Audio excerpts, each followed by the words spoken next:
This is news now. Here are some stories we are tracking at this hour. I am Margaret Opera. There were fears that several security operatives might have been killed late on Tuesday after bandits attacked the convoy of Colonel Samalia Yombe Dambai, retired, the deputy governor of Kebbi State. The deputy governor was attacked on his way back from Danko Wagashu local government area of the state, where he visited some communities raided by bandits a few days ago. While confirming the incident, the special advisor to the Deputy Governor Abdullahi Musa said his principal's convoy was attacked in Kanya village after visiting some communities around the local government.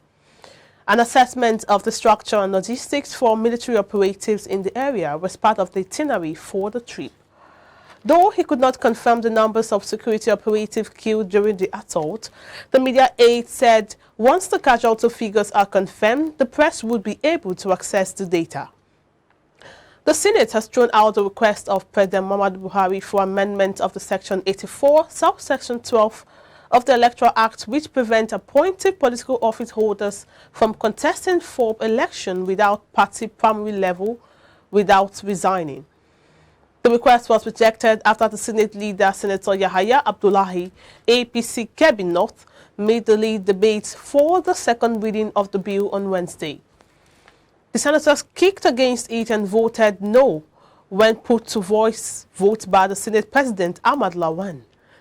President Buhari last week wrote the Senate seeking an amendment of Section 84, subsection 2, 12 of the 2021 Electoral Act. Specifically, President Buhari asked the National Assembly to amend Section 84, subsection 12, which states that no political appointee shall be voting delegate or be voted for at the convention or congress of any political party for the purpose of nomination of any candidate for an election. In the letter, he said the amendment is necessary as the clause constitutes a fundamental defect and leads to the disenfranchisement of political office holders.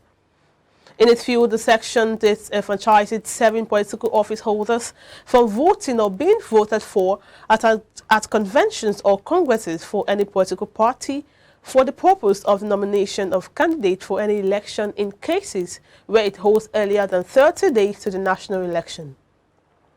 The Federal High Court in Abuja, in a ruling on Monday, March 7, stopped President Buhari, the Attorney General of the Federation, Abubakar Malami, and the Senate President Ahmad Lawan from tampering with the newly signed Amendment Electoral Act 2022. Now, 7 officers of the National Drug Law Enforcement Agency, NDLEA, were injured and one of the agency's vehicles damaged in a face-off with some thugs during the arrest of a notorious Taraba drug dealer, Micha Godwin.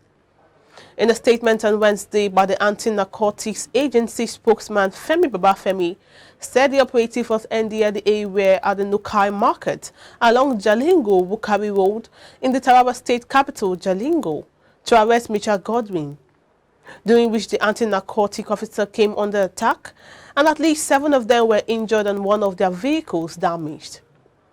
Babafemi said despite the attack, the officers managed to arrest their target after recovering some quantities of illicit drug from the suspects and thereafter retreated to take the wounded to the hospital for treatment. Away from that, 2 teenage boys have been apprehended by the Oyo State Police Command for the gruesome murder of an 8-year-old Bamimore Abdul Rahim in the Saki area of the state.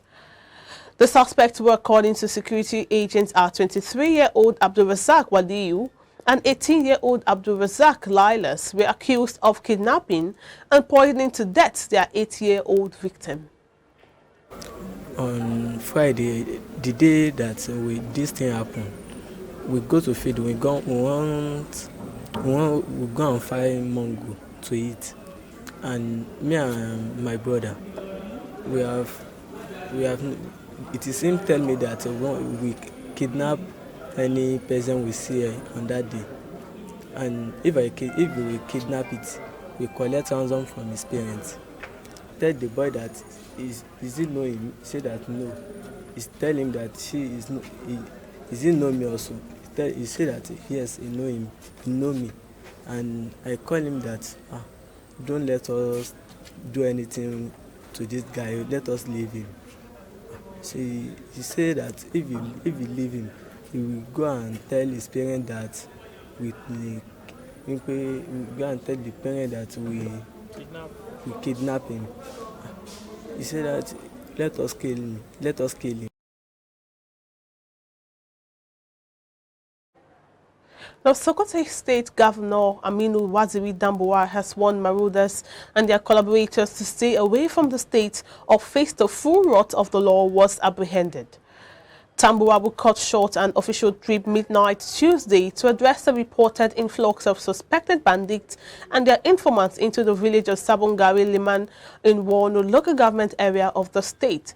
Said its administration, with the assistance of security agencies and the federal government, will not allow criminals to roll back the gains being made to stem the tide of their nefarious activities. In a statement by his special advisor on media and publicity, Damboa said the state government is not aware of what is happening in the village, where bandits both from within and outside the country are taking refuge. He appealed to the law-abiding people in the community to collaborate with the village head, other leaders and security agencies in the state. Now, the Caretaker Extraordinary Convention Planning Committee, CECPC, of the ruling All Progressive Congress is to hold an emergency National Executive Committee meeting on March 17, 2022. The NEC, which is the highest decision-making organ of the party, last met on December 8, 2020. Notice of invitation for the meeting, which will be through virtual, was signed by 9 out of 12 members of the Caretaker Committee. And also the Governor of Ekiti State, Dr. Kayode Fayomi, has restated the commitment of his administration to relentlessly wage war against the female genital mutilation practice in the state. The governor also assured that all the government is mapping out strategies for Ekiti to rank high in the West African Examinations Council results in 2022, saying over 70% of students made 5 credits, including English and mathematics, in the last result. Fayemi spoke in Ado Ekiti, which Hesse Health Initiative presented prizes to 5 students who came top in the Stop FGM AC competition held in Oyo, Ekiti and Osun states to increase the awareness of the negative implications of the practice.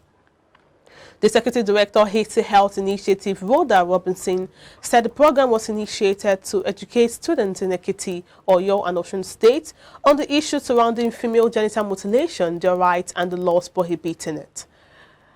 The Economic Community of West African States, ECOWAS, has commenced building the capacity of stakeholders on protecting the rights of women, children and other vulnerable groups in Nigeria. The 3-day workshop organized by the Permanent Mission of Nigeria to ECOWAS Commission aimed at building the capacity of multi-stakeholders, senior government officials in charge of international human rights law, gender-based violence, trafficking in person, media, as well as representatives of civil society groups and other non-state actors. At the end of the workshop, the participants are expected to present their views on relation to the implementation of ECOWAS text for the elimination of gender-based violence and trafficking in persons, as well as promotion of child rights and the enhancement of international humanitarian laws.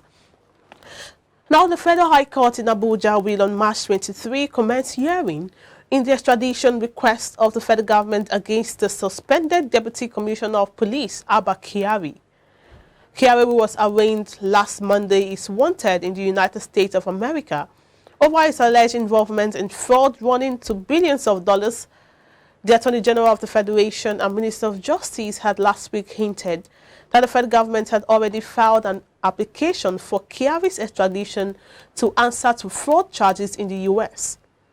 The application was filed under the Extradition Act as part of Nigerian's government approval for the request of the U.S. for Kyari's extradition.